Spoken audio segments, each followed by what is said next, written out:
Tomorrow, the Wilmington VA Healthcare Center is teaming up with the American Red Cross to hold a blood drive.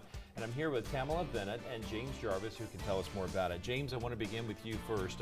There's a critical need for blood donations right now. Why is that? So the summer months, you always find the demand drops, or the supply drops significantly, because a lot of our drives are held at colleges and high schools. 20% of our blood supply comes from those sources, and those drives drop by 80% over the summer months. And one donation of blood can help how many people?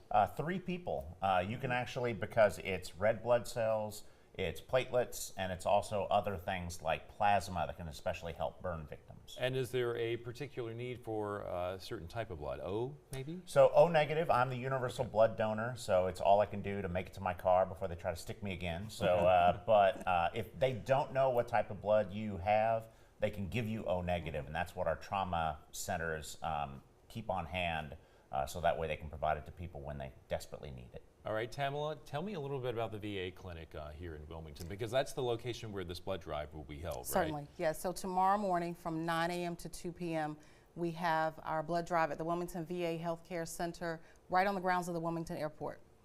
And as soon as you go into the airport grounds, you make the first left, and it's right there on Gardner Road. And we were talking earlier before the segment how it's a great opportunity to not only donate blood, but also to let that veteran know, hey, we appreciate your service, right? Absolutely. So the VA clinic here locally, a lot of veterans would have to travel to Fayetteville for most all services. So we've been at that location for almost 5 years now, and we have over 80,000 square feet. We can provide primary care, pharmacy, radiology, lab, a variety of specialty services.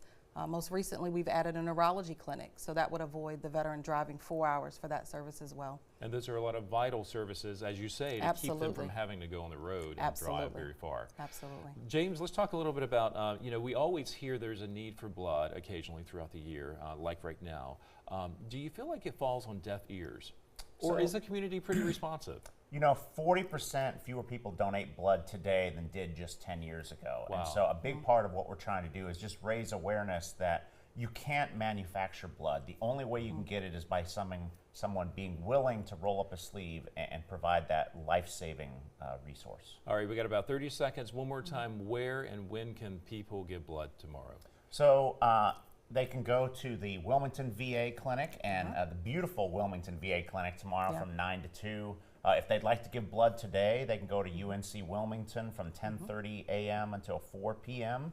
And they can always go to redcrossblood.org to find a blood drive near them. And we'll put all this information with this story on our website this morning. Tamela Bennett, thank you so much for being here. Thank you very much. James Jarvis, always a pleasure to have you here to talk to us as well. Thank you so much. And we'd like to remind you, if you have a community event or a nonprofit you want to share with our viewers, please let us know about it. Email newsroom@wwitv3.com to get more information on scheduling an interview for Good Morning Carolina. We'll be